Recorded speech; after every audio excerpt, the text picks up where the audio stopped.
తెలుగుదేశం అధినేత ఆంధ్రప్రదేశ్ ముఖ్యమంత్రి చంద్రబాబు నాయుడు ఒకప్పుడు వివాదాస్పద వ్యక్తులకు, ఆరోపణలు ఉన్న వ్యక్తులకు చాలా దూరంగా ఉండేవాళ్ళు.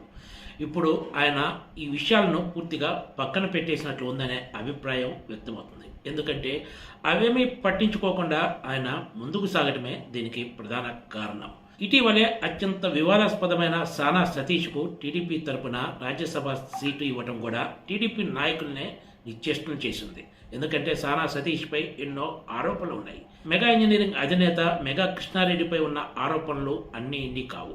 తెలుగుదేశం పార్టీకి చెందిన నాయకులే జగన్మోహన్ రెడ్డి పోలవరం ప్రాజెక్టును రివర్స్ టెండరింగ్ విధానం ద్వారా పనులు అప్పగించేసి ఆంధ్రప్రదేశ్కు అత్యంత కీలకమైన ఈ ప్రాజెక్టును పడుకోబెట్టారంటూ తీవ్ర విమర్శలు చేసిన సంగతి తెలిసిందే. అంతేకాదు, జగన్మోహన్ రెడ్డి హయాంలో మెగా ఇంజనీరింగ్కు పెద్ద ఎత్తున ప్రయోజనం కల్పించారనే ఆరోపణలు ఉన్నాయి.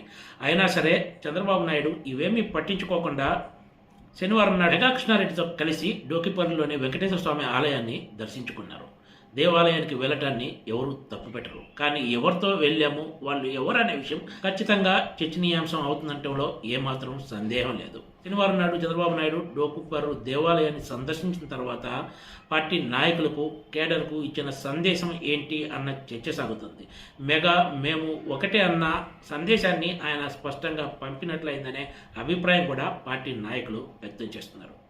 చంద్రబాబు హయాంలో కేటాయించిన కాంట్రాక్ట్ సంస్థను రద్దు చేసి పోలవరం పనులను జగన్మోహన్ రెడ్డి హయాంలో మెగాకు అప్పగించారు. అంతేకాదు 100 కోట్ల రూపాయల అదనపు పనులు కూడా అప్పగించారు.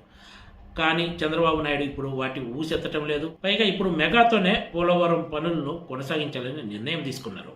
దీనికి కారణంగా చెప్తున్నది ఇప్పుడు మళ్ళీ ఏజెన్సీని మారిస్తే పనుల్లో జాప్యం జరుగుతుందని. అయితే దీని తెర వెనక కథలు వేరే ఉన్నాయనే అభిప్రాయం కూడా అధికార వర్గాలు వ్యక్తం చేస్తున్నాయి. జగన్మోహన్ రెడ్డి హయాంలో ఒక పోలవరం ప్రాజెక్టే కాకుండా 1000 కోట్ల రూపాయల విలువ గల పంపుడు స్టోరేజ్ ప్రాజెక్టులు కూడా మెగా సంస్థకు కట్టబెట్టారు. ఎక్సెస్ టెండర్లు వేయటం వలన ప్రభుత్వ ఖజానాపై 100 కోట్ల రూపాయల భారం పడుతున్నట్లు అధికార వర్గాలు తెలిపాయి. అయితే వీటినేమీ పట్టించుకోవడానికి ఇప్పుడు చంద్రబాబు సారథ్యంలోని సర్కారు సిద్ధంగా ఉన్నట్లు కనిపించడం లేదు.